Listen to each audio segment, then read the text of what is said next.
Voilà. Donc, bonjour, merci à ceux qui nous rejoignent en replay. Aujourd'hui, nous avons le plaisir, dans la session francophone, d'aborder une thématique qui nous est chère et qui est très, très importante et dans laquelle il y a énormément de choses à faire sur santé mentale, soutien psychosocial et consolidation de la paix. Et dans ce cadre-là, nous avons la chance d'avoir avec nous quatre intervenants, enfin trois d'IOM et une de CRS. Et donc, je vais vous les présenter rapidement. Donc, et puis après, je les laisserai aussi se présenter plus en détail. Donc, pour ceux qui ont des questions, on aura un temps de questions à la fin, donc n'hésitez pas à garder vos questions pour la fin. Vous pouvez aussi, si vous souhaitez, mettre vos questions au fur et à mesure dans le chat, et puis on verra si on peut y répondre aussi au fur et à mesure, mais de toute façon, ces questions-là seront abordées à la fin. On va essayer de garder du temps pour ça. Donc, on a aujourd'hui avec nous Dr. Heidi Reder, qui travaille pour IOM. Donc, elle est psychologue clinicienne et psychothérapeute certifiée et elle occupe le poste de responsable en santé mentale et soutien psychosocial, PE relèvement, au niveau d'IOM à Athènes, maintenant, en Grèce. Elle a une grande expérience avec nous, pour nous, dans les secteurs humanitaires, développement, consolidation de la paix, aussi bien au Rwanda, au Burundi, au Kenya, au Soudan du Sud, et aussi au cours de nombreux déploiements en situation de crise et d'après-crise à travers le monde, en Irak, en Ukraine, au Nigeria. Donc c'est super parce que ça va nous donner plein d'exemples de contextes extrêmement différents et variés, sur lesquels on pourra aussi échanger par la suite. Et actuellement, elle est co-chair du groupe de travail thématique sur la SMSPS et la consolidation de la paix du groupe du YASC. Vous le savez, dans le groupe de référence santé mentale et soutien psychosocial du YASC, il y a des groupes thématiques qui sont rediscutés chaque année en fonction des objectifs qu'ils ont, des publications, etc. À l'heure actuelle, il y en a 9, dont un qui porte justement sur SMSPS et consolidation de la paix. Et je présente tout de suite notre deuxième intervenante un peu en détail et puis je laisserai les deux derniers se présenter ensuite.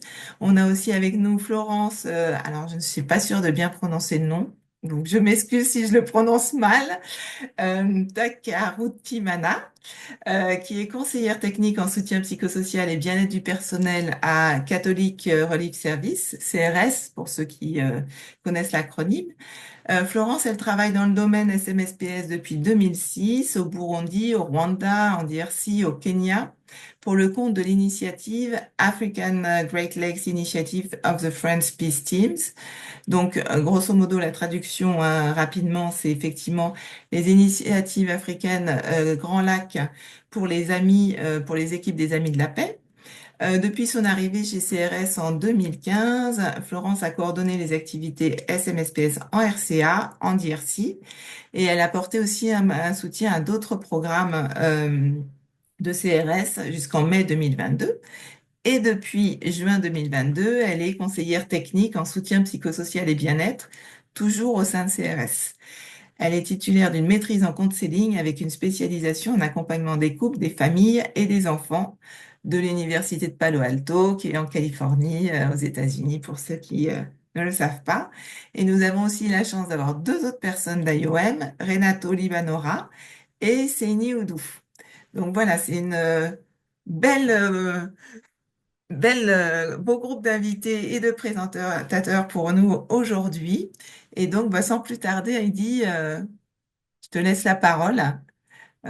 Si tu veux aussi rajouter des choses, bien sûr, pour la présentation, et puis, Merci. Si tu veux bien mettre la présentation, comme ça on peut déjà commencer. bien sûr. Et il y en a un petit changement dans le programme. Bonjour tout le monde. C'est un grand plaisir d'être avec vous aujourd'hui, de parler de ce thème qui nous tient à cœur, Florence et moi. Mais on a aussi, Cécile a mentionné deux collègues qui vont se joindre à nous. Il y a un petit changement dans le programme, je vais le rajouter quand je présente l'agenda. Euh, Oui, Peut-être on peut aller à la première page. ouais. Est-ce que là, Donc, vous je peux voyez déjà. là mon écran? C'est bon? Oui, mais Voilà, c'est pas le début. D'accord. C'est qu'ici, il y a Le le début, au c'est début. celle-là. Non, non, Ah oui, pardon, excuse-moi. ça va encore plus. Et voilà. Euh, donc, encore une fois, rebonjour et bienvenue à cette session aujourd'hui qui porte sur la thématique de consolidation de la paix dans le contexte du travail de santé mentale et soutien psychosocial. Donc, on peut aller peut-être sur la prochaine diapo.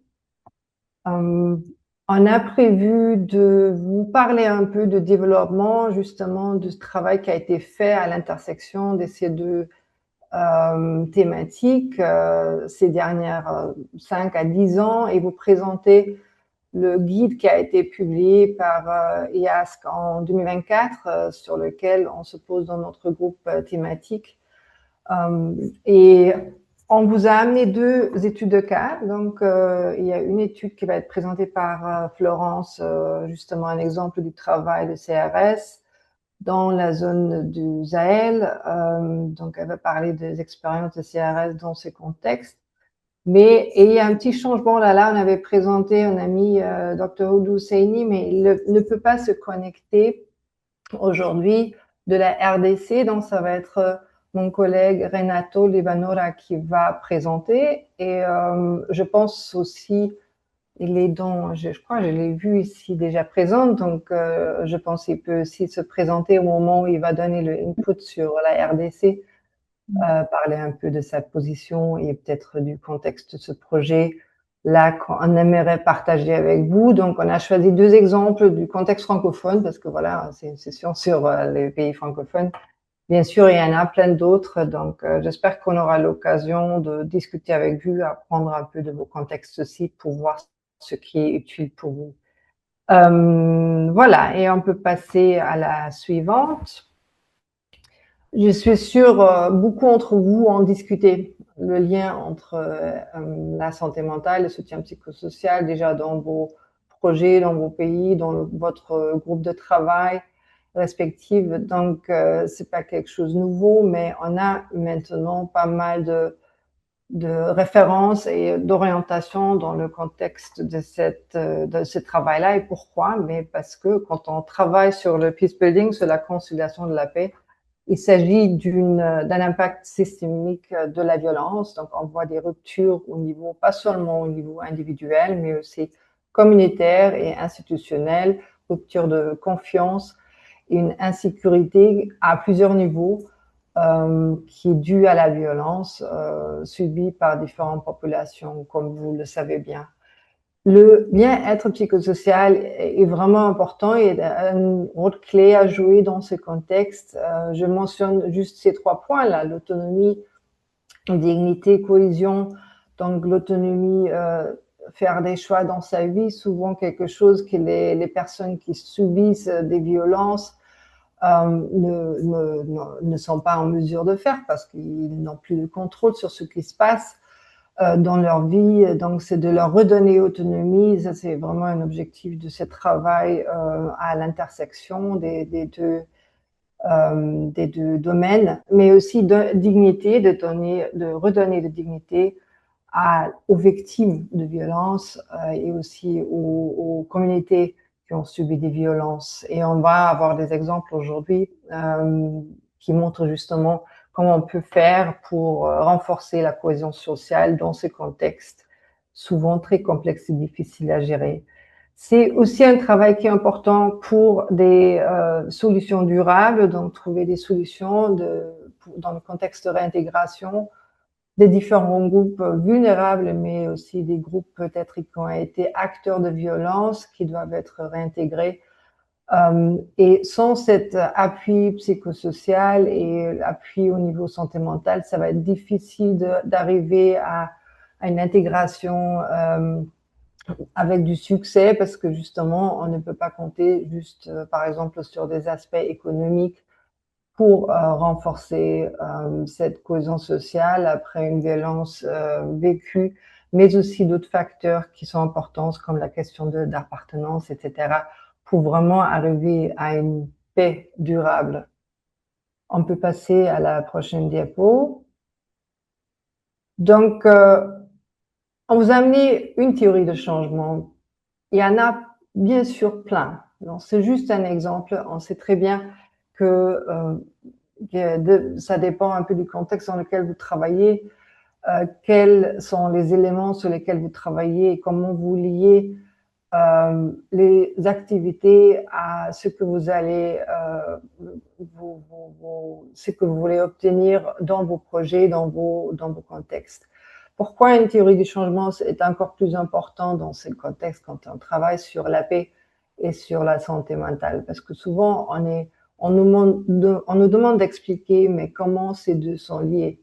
Comment les activités que vous faites dans le contexte de santé mentale vraiment peuvent attribuer ou contribuer quelque chose à la consolidation de la paix. Et c'est une vraie question à chaque fois qu'on doit se poser, mais qu'est-ce qu'on fait pour vraiment ne pas juste améliorer la vie d'une personne au niveau individuel, mais aussi au niveau communautaire et même au niveau national parfois avec les interventions. Donc, c'est une théorie possible. Donc, si on s'adresse aux causes de conflits, déplacements, souvent dans les pays où vous travaillez, il y a beaucoup de déplacements internes. Si on s'adresse aux besoins psychosociaux, on donne aux personnes des possibilités à s'exprimer sans utiliser la violence. Euh, donc, on arrive à renforcer l'autonomie des personnes affectées et trouver des moyens de participer, rétablir des moyens de subsistance, mais aussi prendre des décisions importantes, par exemple au niveau communautaire, et s'engager dans les activités qui amènent au niveau communautaire, mais aussi institutionnel, qui amènent vers une transformation et vers une paix durable, parce qu'on a donné les capacités aux personnes à se comprendre, à s'exprimer, à savoir gérer des émotions difficiles parfois et d'utiliser une pensée critique envers ce qui se passe et se reconnecter avec des personnes qui peuvent être un soutien. On passe à la prochaine. Donc, ça, c'est une théorie de changement et je vous invite dans vos contextes. Souvent, on fait ça dans les projets. Hein. Quand on monte des projets, on doit réfléchir sur ça. Mais c'est bien aussi, même au niveau de vos programmes ou votre organisation, de penser, mais comment on traduit ça dans quelque chose qu'on peut présenter après pour, par exemple, avoir des fonds, des financements à long terme, etc. Dans cette discussion autour, je disais, de l'intersection de santé mentale, soutien psychosocial et conciliation de la paix ou paix et relèvement, n'est pas nouveau. Donc, je disais, ça fait 10 ans ou 15 ans, on travaille un peu plus spécifiquement sur la thématique, sur les concepts clés. Ça a toujours été là. Je veux dire, vous savez très bien, dans les communautés, peut-être dans lesquelles vous travaillez, les gens ont des ressources, ils savent comment gérer des tensions, des conflits. Même s'il n'y a pas des organisations internationales ou des Nations Unies, il y a des mécanismes sur place et il faut donc les reconnaître, connecter. Mais mettre un peu des mots là-dessus, justement, ça fait pas si longtemps. Hein, donc, qu'on a vraiment ces guides d'orientation. Maintenant, il y en a beaucoup. Mais je dis, il y a 10 ans, il n'y en avait pas autant. Donc, mais c'était mentionné au niveau des Nations Unies que c'est important de mettre la santé mentale aussi dans les préparations des projets, des programmes pour avoir du succès à long terme. Déjà, il y a se reformer. Donc, le groupe, donc Florence et moi, on est membres, se recréer en 2019 et a dit bon, mais il faut qu'on comprenne mieux quelles sont les différentes attentes, les questions des différents secteurs. Donc, il y avait une cartographie qui a été déjà faite à l'époque. Et de plus en plus, des documents à haut niveau ont reconnu que vraiment, c'est important d'intégrer la santé mentale et le soutien psychosocial et à la commission de la révision de l'architecture de paix qui a inclus des recommandations. Les Néerlandais ont beaucoup soutenu ce processus. Et aussi, par exemple, l'intégration de MHPSS. C'est toujours plus simple de dire MHPSS que SMSPS, par exemple, dans le DDR, dans le désarmement, démobilisation, réintégration des ex-combattants. En 2024, donc, c'était le moment où on a publié cette guide d'orientation que vous avez, et je vais vous mettre le lien tout à l'heure dans le chat, qui est disponible, malheureusement pas en français encore. On cherche encore quelqu'un qui nous aide à faire la traduction, qui regroupe beaucoup des cas intéressants. Et Florence va vous présenter justement cette guide. Prochaine diapo. Voilà. Et avant de faire un peu plus en détail de quoi il s'agit, je vous ai parlé, il y a beaucoup de guides d'orientation disponibles maintenant. Je vous ai parlé, donc, IASC, c'est les deux documents à la droite, là. Donc, le guide, hein, oui, qui compte 200 pages. Je sais, c'est un document assez lourd. Mais regardez peut-être pour le guide, c'est vraiment les premières 70 pages. Hein. Après, c'est des études de cas, c'est des études de pays, donc plein de choses plutôt pratiques. Si vous n'avez pas autant du temps, mais regardez juste la note politique, hein, c'est juste une vingtaine de pages, et c'est aussi un document que vous pouvez utiliser pour le plaidoyer que vous faites au sein de vos organisations ou au niveau interagence, parce qu'il y a les recommandations qui sont incluses issues de cet rapport. Mais il y a aussi, vous voyez le document là de PNUD, Integrating Mental Health and Psychosocial Support into Peacebuilding. Il y a aussi une autre politique de ARC international et un document qui date vraiment il y a 11 ans, 12 ans, où vraiment cette discussion a commencé avec une conférence sur la même thématique. Et c'est après qu'on a eu beaucoup de mouvements dans le domaine et beaucoup de discussions.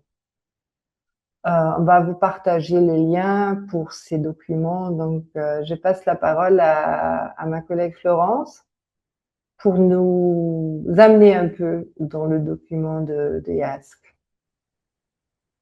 Merci beaucoup. Et comme Ed l'a mentionné, c'est un guide sur l'intégration de la santé mentale et le soutien psychosocial et de la consolidation de la paix qui a été publié en 2024. Et vous allez voir que ça regorge de différentes informations issues de la cartographie qui a été faite et des recommandations pour les praticiens. En tout cas, quand vous allez lire ce document, vous allez avoir beaucoup d'idées, beaucoup de données, et ces données regorgent des informations de différents pays, autour de 28 pays où on a fait cette étude. Et le diapo suivant. Donc, comme Ahid l'a mentionné, notre groupe de travail sur la thématique ou sur la santé mentale et le soutien psychosocial et la consolidation de la paix, donc à travailler avec le groupe de référence du CEPI sur la santé mentale et le soutien psychosocial. Si j'essaie de décrire un peu ce groupe, c'est un groupe qui a 60 membres et 60 membres d'organisations des Nations Unies, les organisations internationales, les organisations locales et nationales, différents experts. Et chaque 6 semaines, nous nous réunissons pour partager des mises à jour, pour partager des outils qui sont disponibles, pour aussi planifier, pour voir comment nous pouvons continuer à soutenir ces activités.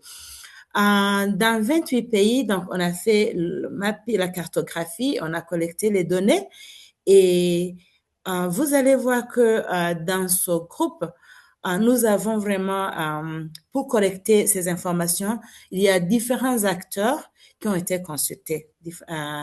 La diapo suivante. Alors, quel est l'objectif? Pourquoi ça? Pourquoi ce guide? Donc, ce a été développé dans l'objectif de permettre et enrichir l'intégration de la santé mentale et le soutien psychosocial et de la consolidation de la paix dans le contexte humanitaire, post-conflit et dans le contexte de développement.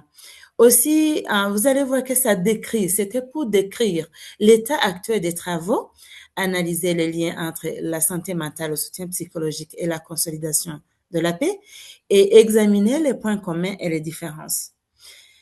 Identifier les défis et les domaines du développement futur et proposer des recommandations pour renforcer les pratiques qui intègrent ces domaines. Donc, le rapport proposé, c'est en général, c'est dans l'esprit de co-apprentissage avec de nombreuses personnes différentes et dans le but de contribuer à l'élaboration d'une base de travaux futurs. Donc, c'est un guide vraiment de base, un guide qui peut être consulté, même si on peut toujours ajuster selon les besoins, mais c'est un guide qui aide vraiment à apprendre des autres, comment les autres sont en train de faire, quels sont les défis, quelles sont les leçons apprises, quelles sont les activités et qu'est-ce que cela est en train de faire dans les communautés.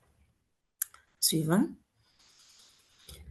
La méthodologie qui a été utilisée, ça a été développé grâce à une collaboration entre les acteurs de la construction de la paix et de la santé mentale et le soutien psychosocial via le groupe de travail en consultation avec les gens, les praticiens de base, donc à base communautaire, les leaders politiciens et intellectuels dans 28 pays, comme je l'ai mentionné. Donc, on ne va pas lister ces pays, mais nous avons des informations provenant de 28 pays. Je ne vais pas prendre beaucoup de temps pour dire pourquoi intégrer la santé mentale et le soutien psychologique et la consolidation de la paix est important. Mais comme Heidi l'a mentionné, vous savez que les conflits armés ont des effets dévastateurs à long terme sur des personnes et des sociétés ou sur le monde entier, et laissant derrière eux des sociétés brisées, divisées et qui risquent de répéter les cycles de violence. Donc, les violences deviennent un cycle et les traumatismes répétés et ils pèsent lourdement sur le bien-être mental des personnes. Donc, c'est important vraiment d'intégrer la SMSPS et la consolidation de la paix. Et les données que nous avons soutiennent 3 idées principales, étant donné les impacts psychologiques et sociaux de la guerre et les conflits peuvent contribuer au cycle de violence. Aussi, les programmes et les actions qui relient la santé mentale, le soutien psychologique et la consolidation de la paix sont susceptibles d'avoir des effets positifs plus importants que ceux qui pourraient être obtenus en se concentrant sur les ou l'autre de ces domaines. Donc, il y a ce lien, c'est interlié, et la santé mentale, le soutien psychologique et la consolidation de la paix. Donc, c'est difficile de faire l'un sans l'autre, ça se complète. Il y a cet aspect de complémentarité entre les deux. Et puis, je veux aussi souligner cet aspect de comprendre quels sont ces principes de ne pas nuire, do no harm. Donc, le document nous guide aussi sur ces principes et c'est important parce que on peut penser qu'on est en train d'aider dans les communautés et si c'est pas fait d'une façon digne de soi, on peut nuire alors qu'on pensait qu'on est en train d'aider. Comme je l'ai mentionné, différents acteurs ont été impliqués, entre autres les femmes et les filles, les hommes et les garçons, les jeunes et SOGIESC. Quand on parle de SOGIESC, je pense que si tout le monde ne comprend pas cet acronyme, ça fait allusion à, je crois c'est un acronyme en anglais, à Sexual Orientation and Gender Identity, donc SO, Sexual Orientation, GI, Gender Identity, et S, Sex Characteristics. Donc, tout le monde a été consulté et les gens qui ont de différentes catégories, mais aussi les personnes à différentes cultures, différentes croyances, différentes pratiques pour que les idées ou les données regorgent donc soit sensible à la culture, mais aussi à tous ces autres aspects. Euh, Comme je le disais, donc, les points d'entrée créatifs à cet égard, c'est que, donc, comme je le disais, et les hommes, et les femmes, et les jeunes, et tout le monde, selon leurs croyances, selon leur orientation sexuelle, ils peuvent contribuer. Et comme nous sommes en train ou demander de répondre aux demandes de différentes cultures, c'est un guide vraiment qui peut nous aider dans tous ces aspects.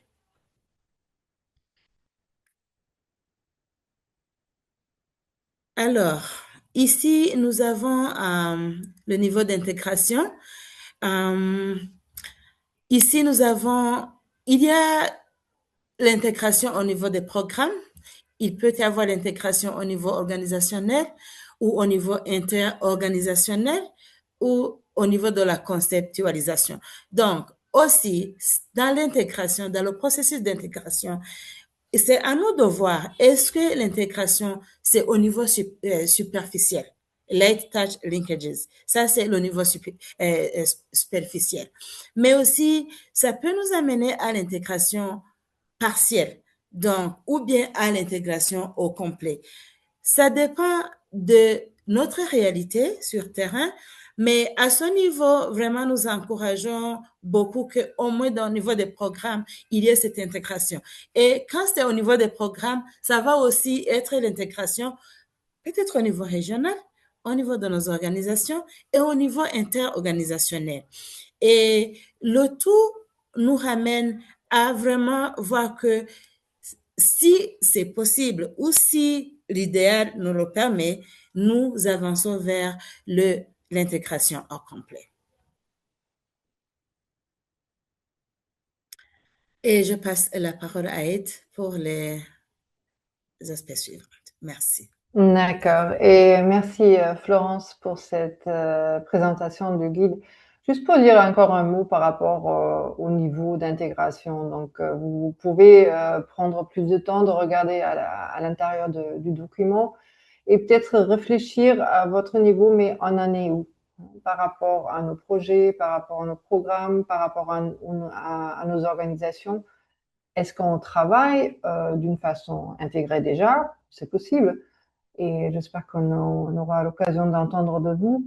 Ou est-ce qu'on peut mettre plus d'efforts là-dedans? Et donc ça, c'est quelque chose, c'est comme une auto-évaluation qu'on peut faire. C'est pas un jugement, c'est juste pour dire, mais euh, par exemple, si vraiment on travaille ensemble et on développe, par exemple, la théorie du changement ensemble, on a un planning de suivi-évaluation qui, dès le début, regarde ces deux aspects, santé mentale, soutien psychosocial et conciliation de la paix, comme par exemple cohésion sociale.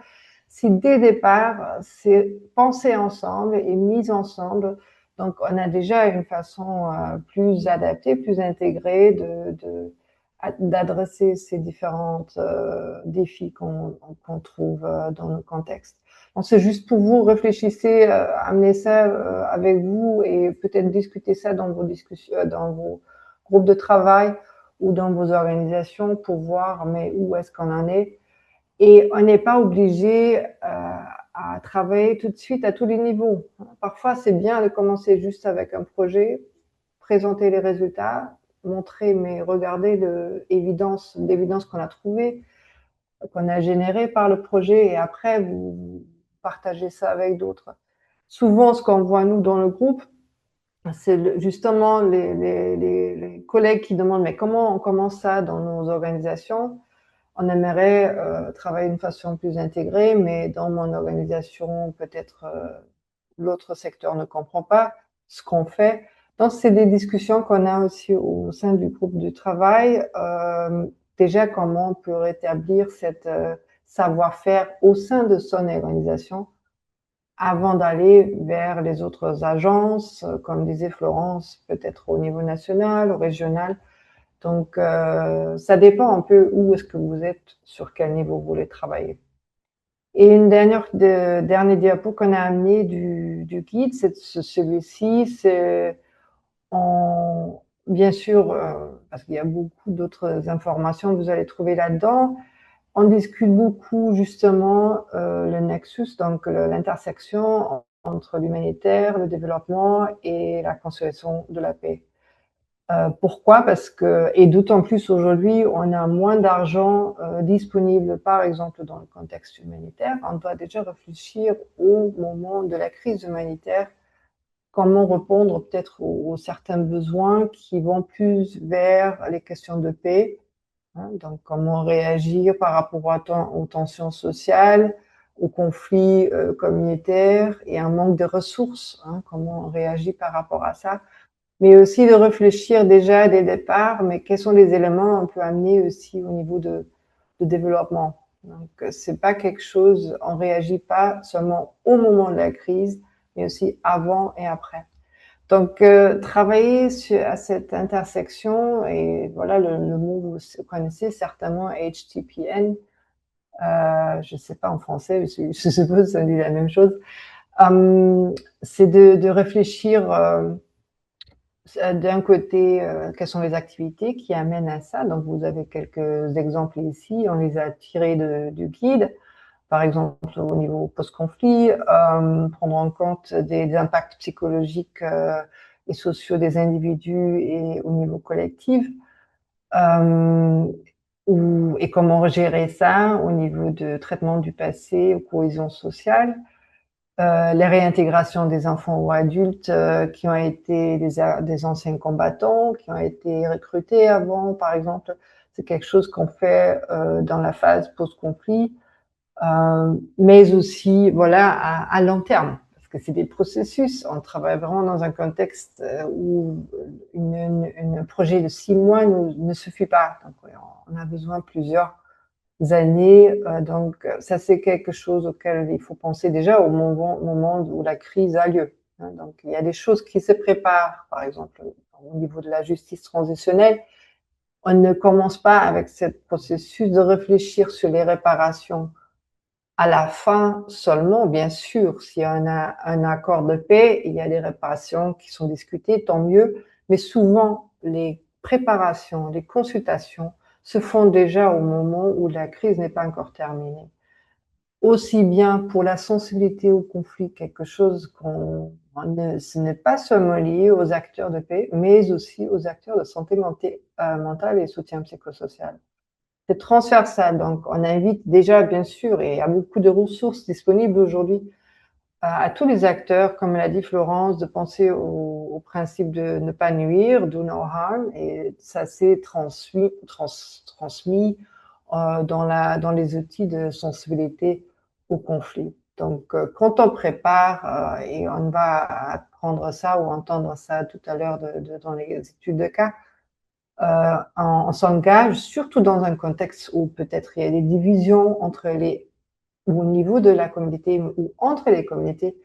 Il faut être préparé à utiliser une approche qui justement ne rajoute pas les tensions, mais est sensible et comprend en utilisant au départ une analyse de conflit.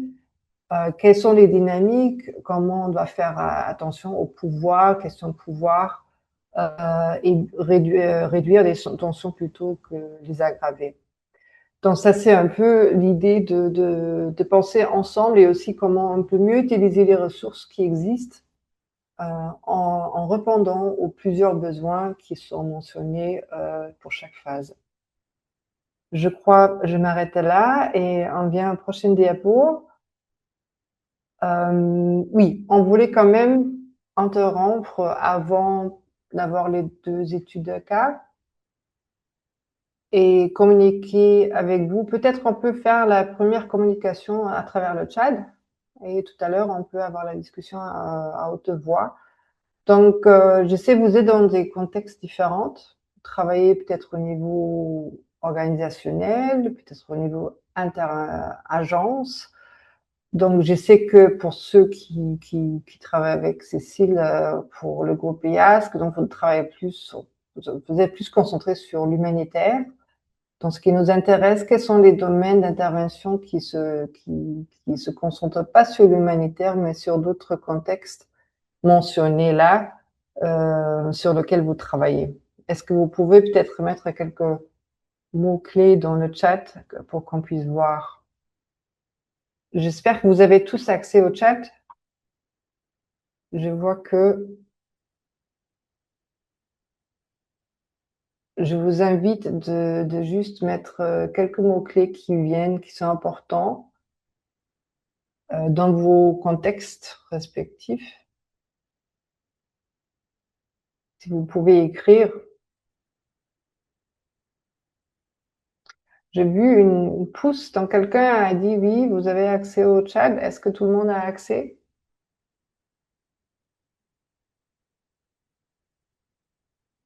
Bon, je suis pas sûre. Nous avons Oui. accès, madame. Ok, alors, est-ce que vous pouvez me donner un exemple de votre contexte? Quelles sont les thématiques des domaines d'intervention auxquels il faut s'y prendre? Ange, vous voulez donner un exemple? Allô? Allô? Ouais. Oui. Oui, je suis, donc, je m'appelle Alima Souaka Postin. Je suis psychologue et clinicien référent de santé mentale de l'ONG Sofepadi dans la ville de Kisangani, en République démocratique du Congo. Bonjour. Oui, nous travaillons dans le contexte des conflits intercommunautaires entre Mole et l'Angola. Donc, nous Nous les soignons dans l'approche psychosociale ici dans la ville d'Isangane et pour la population déplacée qui se trouve dans les trois sites de déplacés. Il y a site de Saint-Gabriel et site de Lubunga, Sainte-Marthe et aussi site aussi de Conga-Conga. Et nous les soignons sur le plan psychologique pour rétablir leur état psychique et aussi émotionnel. Et nous les aidons aussi sur le plan aussi social par rapport aux besoins qu'ils manifestent. Mhm. Quels Oui. sont ces besoins? Vous pouvez spécifier. Donc, vous avez dit, c'est une question de s'y prendre aux besoins au niveau santé mentale, soutien psychosocial. Donc, peut-être des problèmes de santé mentale tout court. Quels sont les problèmes sociaux auxquels vous êtes confrontés? Vous devez répondre. Je n'ai pas bien compris la question. Quels sont les aspects sociaux auxquels vous êtes confrontés, auxquels vous devez répondre avec vos interventions? Bon, nous répondrons par rapport à par rapport à leurs besoins aussi qui cadrent avec la santé mentale, et c'est-à-dire ceux qui manifestent des détresse psychologiques et ceux qui développent aussi des troubles psychiatriques avancés, on les réfère aussi dans un service spécialisé et nous les accompagnons aussi sur les volets aussi psychologiques. À Oui, part ça aussi, la réinsertion sociale et avoir d'accord. une activité de survie. De survie. Ok, ça coupe un petit peu. Merci pour votre intervention. J'ai entendu réinsertion aussi sociale. Donc, et je vois, merci beaucoup pour tous ceux qui ont mis des commentaires dans le chat. Donc, on voit l'insécurité, problème de terrorisme. Il y a quelqu'un qui a mis ça. L'employabilité des jeunes. Donc, il y a le manque de ressources par rapport à ça, ou accès à l'emploi, l'éducation. Tous l'autonomisation des femmes. Merci beaucoup pour ajouter le contexte développement, contexte conflit interethnique. Et au Burkina, on a l'accent sur la cohésion sociale, les programmes d'autonomisation et les familles des ex-combattants. Merci pour ces commentaires. Et je vois mon collègue Renato, il est déjà là en ligne et visible. Il va prendre le relais. On va revenir sur vos contextes respectifs. Si vous pouvez continuer à mettre des commentaires dans le chat, comme ça, On peut y revenir tout à l'heure. Et je passe la parole à Renato. Je crois, Cécile, on peut aller au prochain diapo.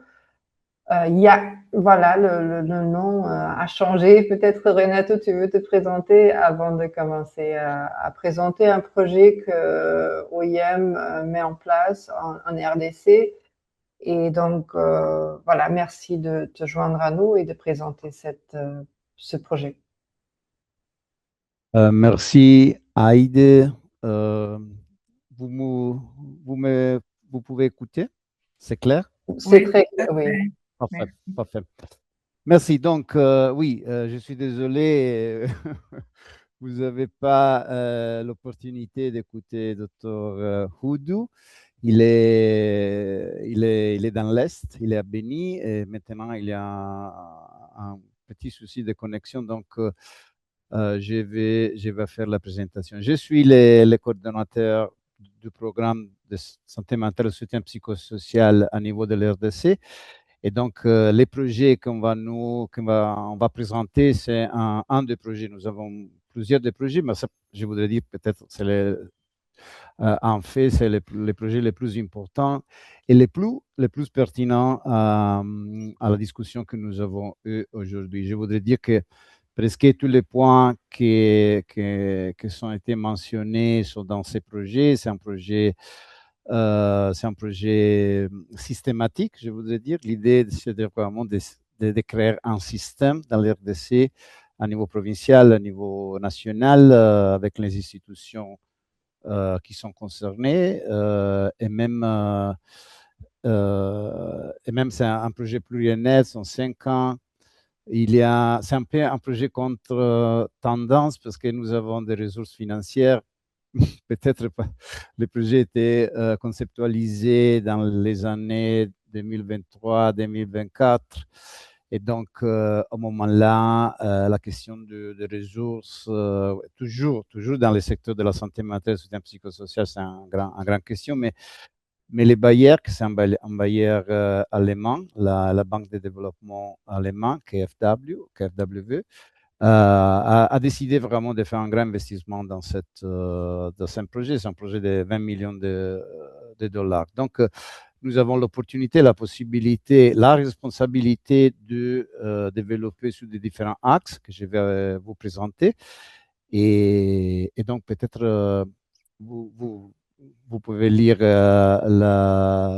les titres, surtout les sous-titres. Santé mentale, soutien psychosocial pour la paix en République démocratique du Congo. Je voudrais toujours dire que ça, c'est un projet de consolidation de la paix, de peace building en anglais, et avec la perspective de la santé mentale. Donc, toutes les activités qu'on va proposer dans les différents contextes, dans les différents volets, sont activités qui vont à consolider la paix, qui va à transformer les conflits, qui va faire exactement les exemples qu'Aide a présentés sont tout à fait pertinents, mais qui utilisent vraiment la lente, la perspective de la santé mentale et du soutien psychosocial, surtout à niveau communautaire, à base communautaire. C'est un peu la dimension de l'OIM, qu'on travaille. Peut-être on peut aller on peut passer à la prochaine. Donc, avant de vous dire seulement un petit commentaire, parce que je trouve toujours très incroyable que nous avons beaucoup de publications, beaucoup de ressources au moment ici. Seul pour vous dire que peut-être à l'intérieur de l'organisation, inclus l'organisation de l'OIM, nous avons déjà l'expérience. Par exemple, parce que je n'ai pas le temps de me présenter, mais donc, beaucoup dans l'Irak au moment de la guerre, au moment et avec l'OIM. Et là, par exemple, pour la première fois dans notre organisation, nous avons eu une division, une unité qui est une division de soutien psychosocial et de cohésion sociale.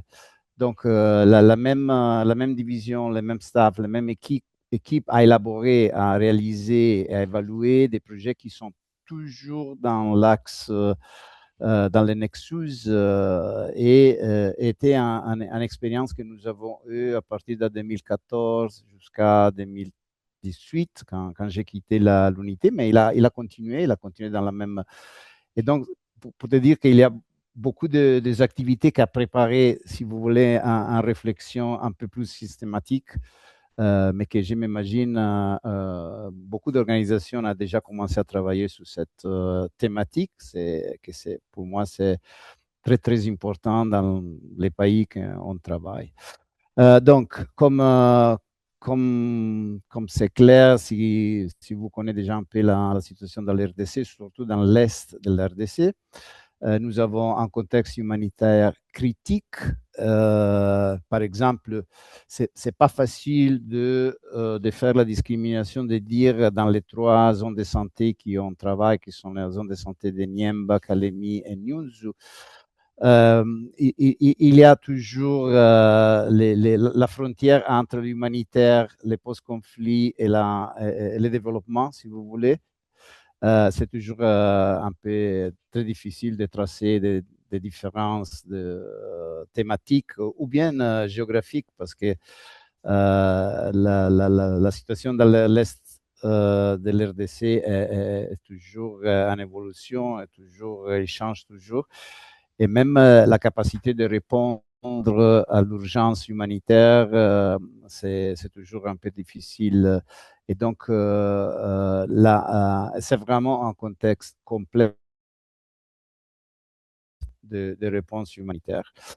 La limitation des efforts de paix, il y a vraiment, avant de tout, il y a l'échelle, c'est une échelle grande. Donc, et les conflits, c'est toujours un peu différent.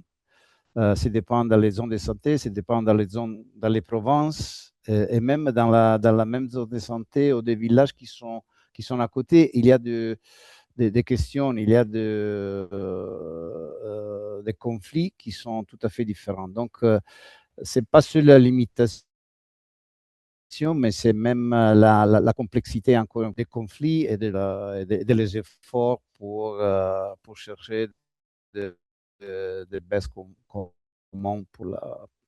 Donc, toujours avec l'RDC, c'est l'échelle, mais c'est même la complexité. Ça, c'est une chose que je voudrais toujours communiquer. Mais aussi les Tanganyika, que c'est peut-être la province qui est un peu plus consolidée en termes des activités, des développements après les conflits, représente, si vous voulez, un laboratoire exceptionnel, un laboratoire parfait pour tester, pour vérifier toutes les options théoriques, les options thématiques qui étaient présentées. Donc, vécu des moments très difficiles.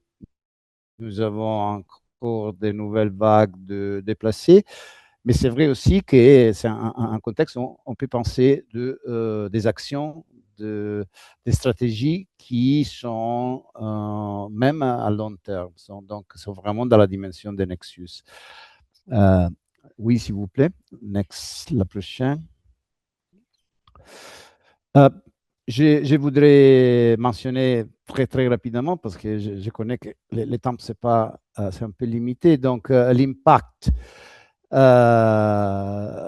Donc, l'idée, c'est vraiment était mentionné, non, pareil, de l'échange des victimes aux agents. Et vraiment, nous avons l'idée que les bénéficiaires, les membres de la communauté, les communautés, les villages où on travaille, et elles deviennent même vraiment des médiateurs de paix. Donc, si vous voulez, oui, c'est une inclusion toujours des membres vulnérables. Les vulnérabilités sont beaucoup, mais l'idée, c'est vraiment de renforcer la capacité des membres de la communauté de devenir les agents de médiation. Donc, encore une fois, l'intégration Donc, les théories des changements, surtout dans une situation de conflit. L'inclusion, l'inclusion, ici, c'est vraiment tout à fait là, parce qu'on parle toujours de la participation à les processus de paix, à les processus de cohésion sociale, mais je voudrais surligner la participation significative. Donc, si vous voulez, ça, c'est le résultat d'une réflexion critique, en réflexion même sur les choses qui se sont passées, sur les modalités de faire face à l'adversité. Donc, si vous voulez, le processus normal pour nous dans la santé mentale et psychosociale, mais ça, c'est le résultat doit être la capacité de réfléchir et de participer vraiment de façon significative. Ça, c'est vraiment une dimension de l'inclusion qui est toujours là pour nous. La durabilité, parce qu'on travaille beaucoup avec les partenaires étatiques, avec les partenaires de la société civile, avec des organisations qui sont déjà sur le terrain. Je voudrais dire que nous n'avons pas vraiment de partenaires des ONG internationales, par exemple, était un choix d'investir beaucoup dans la formation, dans la collaboration avec tous les acteurs clés dans les côtés des gouvernements et les côtés de la société civile. Donc, ça doit assurer une durabilité. Et donc, ça, c'est le long terme investissement qu'on va faire. S'il vous plaît, la prochaine. Ici, vraiment, dans l'RDC, il y a une grande attention à considérer la santé mentale comme un élément transversal à les thématiques transversales, mais même transversales aux différentes institutions qui sont concernées pour questions de santé mentale et soutien psychosocial. Donc, ça, c'est vraiment, je voudrais dire, un aspect méthodologique et opérationnel. Et donc, c'est vrai que nous avons un partenaire clé, que c'est le programme national de santé mentale, mais nous avons commencé à inclure, à travailler avec, par exemple, la PDDRCS, que c'est les programmes plus importants de construction de la paix, avec le ministère des Affaires sociales, avec le ministère de la Famille, le ministère des Jeunes. Donc, c'est-à-dire que le ministère de l'Instruction, toutes les institutions à niveau provincial, à niveau national qui sont concernées sont vraiment, l'idée, c'est de créer un système et de légitimiser et renforcer l'idée que la santé mentale, ce n'est pas une activité verticale, thématique, mais c'est une dimension, une dimension opérationnelle presque par tous, ou la plupart des institutions sociales et de santé. La transformation des conflits, et ça, c'est une chose très, très importante parce qu'on travaille beaucoup dans l'idée qu'il n'existe pas une communauté sans conflit. Il existe des modalités, des procédures pour gérer et pour trouver des solutions ensemble.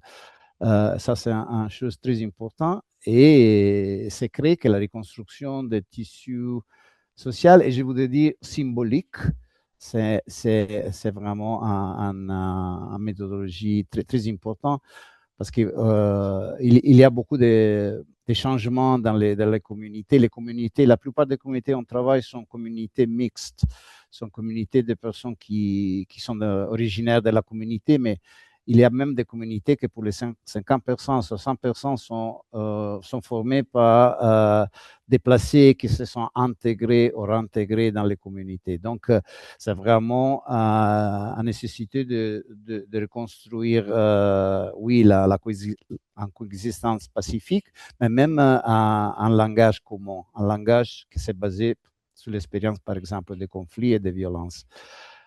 Oui, la prochaine.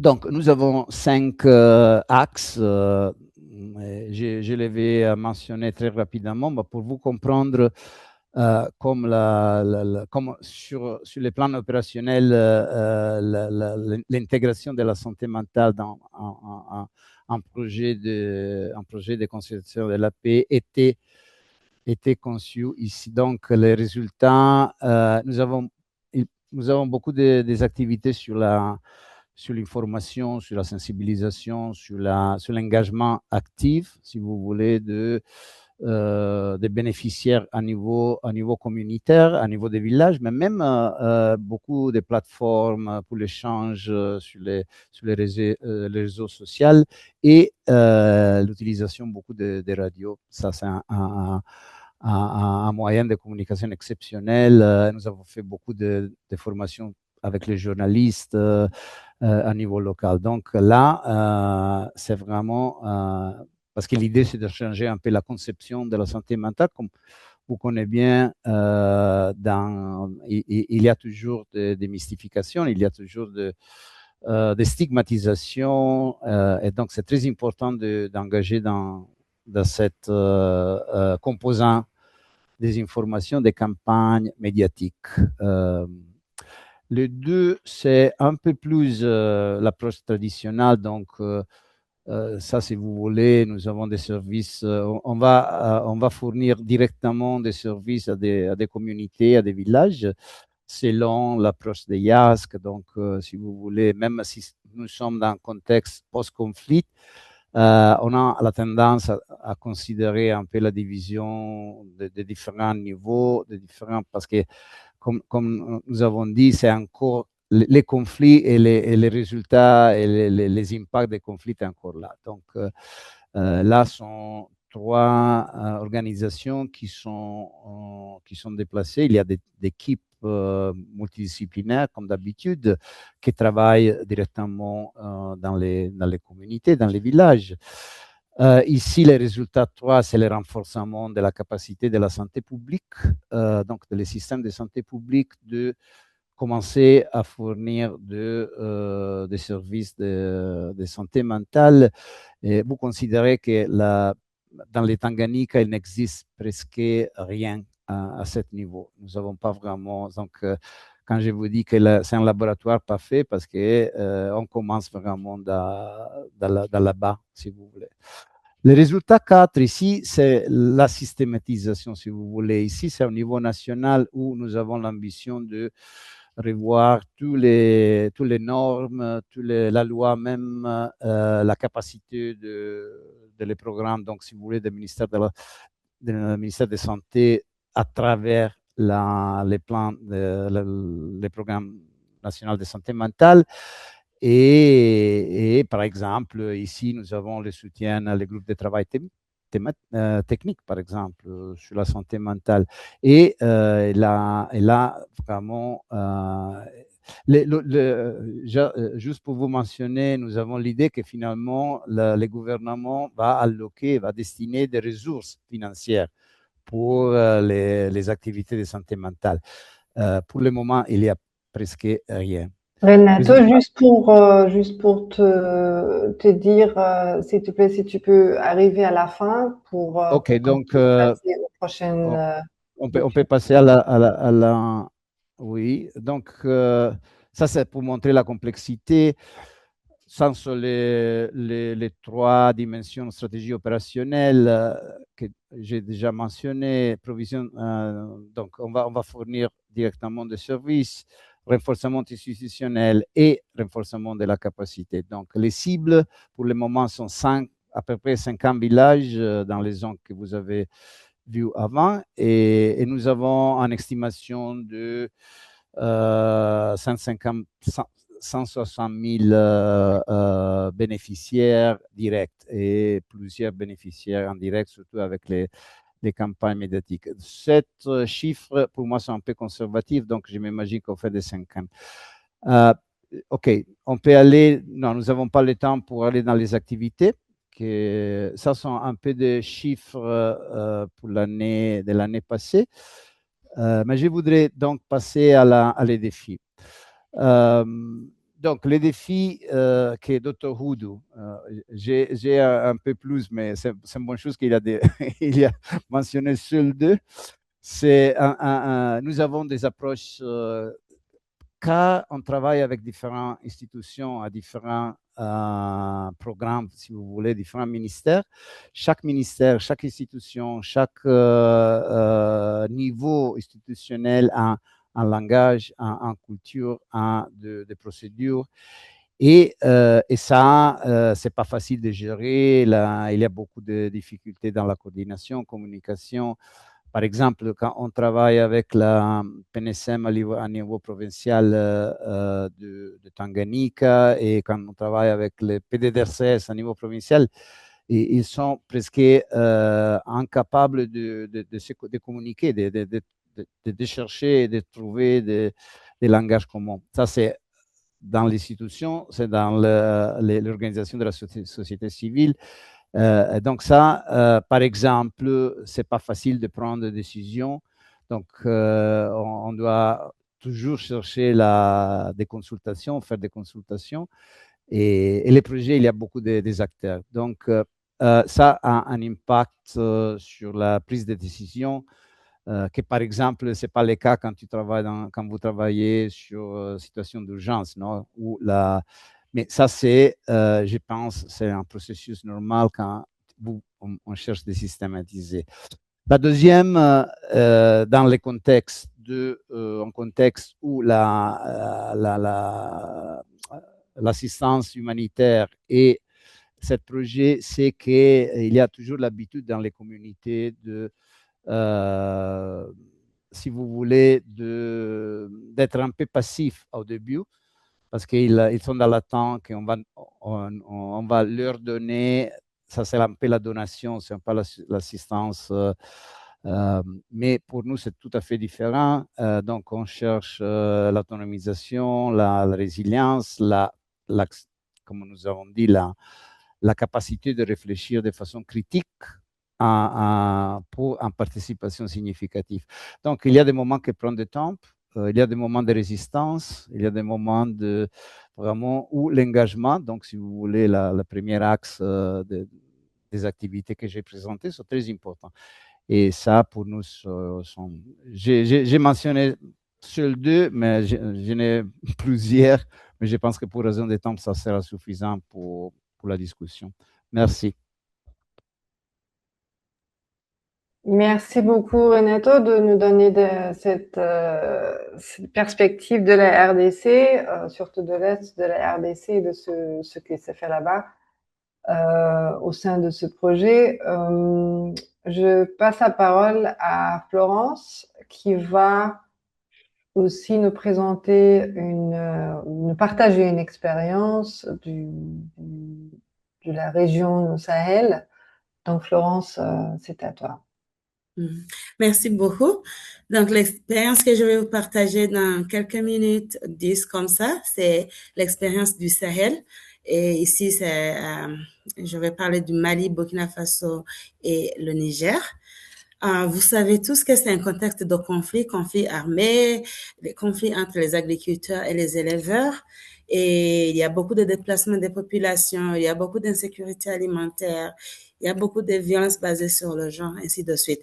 Donc, avec l'appui de BHA et Patrip, et aussi avec les fonds propres de CRS, nous avons implémenté ce projet de 20 mois en 2023-2025. Nous venons de clôturer ce projet l'année passée, mais aussi avec l'espoir d'avoir une deuxième phase si nous sommes en train de développer ça. Et moi, j'ai fait partie de développement et l'implémentation de ce projet. Donc, c'est une expérience vécue et j'ai été dans les communautés avec les équipes qui ont implémenté ce projet. Donc, les objectifs, c'était un projet multisectoriel, mais ici, je vais juste partager ce qui est l'appui psychosocial et de cohésion sociale. Et nous avions cet objectif stratégique où les communautés doivent bénéficier d'une assistance vitale, respectueuse des traumatismes, opportune et digne pour survivre à un choc. Et pour les résultats intermédiaires, c'était les personnes vulnérables et touchées par un choc reçoivent un soutien psychosocial de base et sont orientées vers des services spécialisés. Alors, vous allez voir les activités que nous avons fait après. Pour la cohésion sociale, nous avions ces objectifs stratégiques. Communautés en situation de crise prolongée construisent des bases solides sur la sécurité alimentaire et de la paix. Avec résultats intermédiaires, les membres et les leaders communautaires en situation de crise prolongée élaborent et utilisent des stratégies visant à renforcer la résilience au traumatisme et à gérer pacifiquement les conflits communautaires. Diapo suivante. Pour implémenter ces activités de cohésion sociale, nous sommes partis de la signature de cohésion sociale de CRS, qui est vraiment, je crois, connu par beaucoup de gens qui ont participé dans ces activités, les 3B, les 4D. Quand on parle des 3B, on parle du binding, bonding and bridging. Pour le binding, c'est toutes les activités faites pour reconstruire la personne, pour l'aider à guérir des blessures internes vécues à cause de son contexte. Et cette personne, après avoir reçu la guérison personnelle, elle peut changer son regard sur soi, mais aussi sur les autres. Pour les activités de bonding, nous renforçons les relations au sein des groupes identitaires respectifs pour que les gens changent le regard donc, de leur groupe identitaire. Après, nous organisons des activités de bridging, jeter les ponts. C'est-à-dire que nous organisons des activités qui développent la confiance entre deux ou plusieurs groupes identitaires. Quand on parle de 3B, c'est ça que nous voulons dire. Et puis, c'est accompagné par une approche valorisante des 4D. Et le premier D se réfère à la découverte. Aider la personne à découvrir ses forces, à découvrir les pépites qui donnent à la cohésion sociale de réussir et les mystères du succès de l'organisation sociale. Donc, les gens découvrent leur force, découvrent ce qui est disponible dans leur communauté qui peuvent vraiment aider à renforcer la cohésion sociale. Le deuxième D, c'est dream ou rêver. Nous les amenons à rêver ou développer une vision partagée de cohésion sociale en commençant par la vision individuelle et la vision de l'équipe ou la vision du groupe.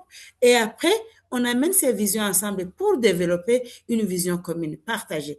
Et on réécrit la vision de l'histoire de leur communauté et de leur pays. Et le troisième D, après avoir eu cette vision partagée, on doit les aider à to design, à concevoir. Troisième D, design, concevoir. Parce que si ça reste seulement dans les paroles, dans les mots, et qu'il n'y a pas des actions pour rendre cette vision une réalité, ça va rester comme des paroles. Après avoir écrit ou conçu ces actions, nous les amenons à les réaliser. Dériva, le quatrième D. Les réaliser ensemble d'une façon horizontale, mais aussi verticale. Suivante, la diapo suivante. Et cela, c'est pour répondre à trois sphères ou deux dimensions de la cohésion sociale. Ces trois sphères de cohésion sociale sont la sphère économique, où nous essayons de voir ou d'encourager les gens de voir qu'est-ce qui peut être fait pour avoir accès équitable aux ressources qui sont dans la communauté et à la gestion équitable des ressources qui sont disponibles. Et aussi amener les gens à s'engager dans l'échange ou dans le partage équitable de ce qui est dans la communauté. Même les ressources qui peuvent sembler petites, mais qui vraiment aident la communauté à survivre. La deuxième sphère, c'est la sphère politique, où nous amenons la communauté à participer ou à participer à la vie civique de la communauté, ou à la vie politique, publique, pour que tout le monde se sente que ça les concerne. Les problèmes qui sont dans les communautés, ça me concerne, ça me touche, mais aussi j'ai un rôle à gérer, à amener le changement que je veux.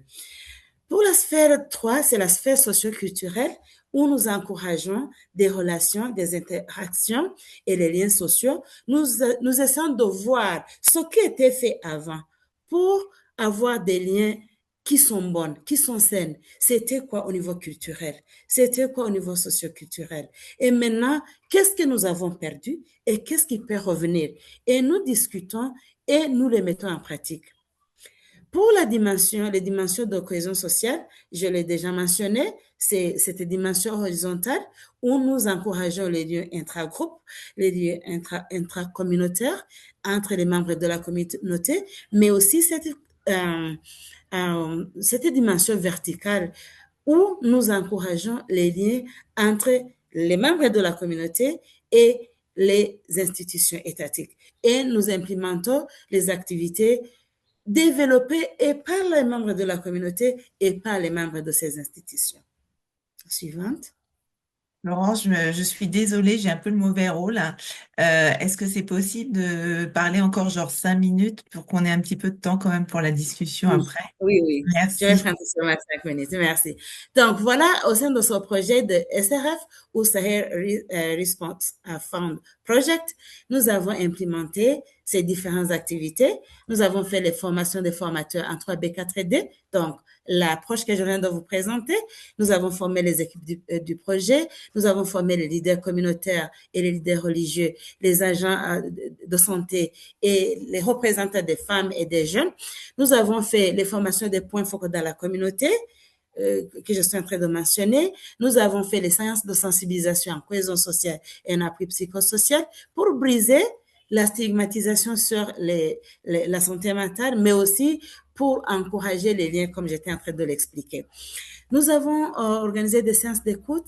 Nous avons fait la cartographie des services spécialisés pour faire des référencements et nous avons référé des gens, surtout les survivants des violences basées sur le genre et des autres traumatismes. Et pour les gens, pendant les référencements, il y a des gens qui n'avaient pas accès à un appui financier. Donc, il a fallu que nous payions les frais de transport, les frais de soins de santé, la nourriture pendant les déplacements pour les référencements. C'est ça, quand on parle d'appui financier, c'est pas l'argent qu'on a donné aux gens pour d'autres activités, mais c'était pour faciliter le référencement. Et nous avons organisé des activités connectrices. C'était des football, les matchs de football, il y avait les activités culturelles, il y avait les dialogues communautaires, il y avait les activités de salubrité pour que les gens se rassemblent venant des différents groupes identitaires, mais aussi passer son message de cohésion sociale, mais aussi se sentir supporté en appui psychosocial, comme j'étais en train de le mentionner. Suivante. Voilà, c'est certaines photos issues des activités. Je ne vais pas m'y éterniser, comme on n'a pas assez de temps. La diapo suivante. Il y a eu différents défis liés à ces activités. Des fois, c'est difficile, l'accès à cause de l'insécurité. Vous entendez ce qui est en train de se passer même au Mali maintenant et ce qui se passe dans la zone du Sahel. Des traumatismes sont répétés parce que c'est des cycles de violence et des cycles de traumatismes répétés. Et cela fragilise aussi la confiance entre la communauté. Aussi dans les communautés, vraiment, il y a faible accès aux services de santé mentale et souvent même ces services spécialisés, des fois, il manque des moyens pour soutenir les référencements. Nous avons observé une faible participation des jeunes et des femmes et ça, dans la phase 2, si nous allons implémenter la phase 2, nous allons vraiment tenir sur ça. Et bien sûr, nous connaissons tous que nous avons un manque de financement avec les changements qui sont opérés l'année passée. Et enfin, dernier diapo. Nous avons appris beaucoup de ce projet et nous avons vu que l'approche communautaire est très, très bien appréciée. Et nous avons impliqué les leaders locaux, les leaders religieux, les jeunes et les femmes, même si c'est pas pour les femmes et les jeunes à haut niveau, mais c'est vraiment apprécié. C'est une leçon apprise qu'il faut vraiment focaliser et à tous les niveaux, que ce soit au niveau de développement du projet, implémentation et suivi évaluation. Nous avons appris on a vu des recommandations d'intégrer systématiquement le soutien psychosocial dans tous les programmes de paix. Et il faudra toujours adapter culturellement les approches et considérer aussi des mécanismes. C'est important de considérer des mécanismes de cohésion sociale et de guérison qui sont déjà existants dans les communautés. Et enfin, on ne peut pas séparer la guérison psychosociale de la paix locale et le développement socio-économique. Merci.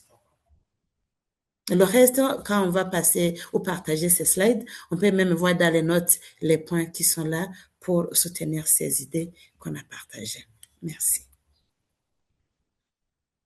Merci beaucoup d'avoir couru pour finir la présentation. C'est adorable parce que effectivement le temps a passé. Un grand merci. Je vais juste arrêter du coup le partage. Un grand merci pour vos présentations très riches, très complètes. Je dois dire qu'il y a beaucoup de participants. On voit que le sujet intéresse vraiment beaucoup. Et donc, c'est pour ça que je voulais vraiment qu'on essaye de garder un petit peu de temps pour les échanges avec les participants, même peut-être dépasser un petit peu s'il y a, si nécessaire. Mais du coup, un grand merci à vous. Et puis, je vais arrêter l'enregistrement pour qu'on puisse maintenant passer à la discussion.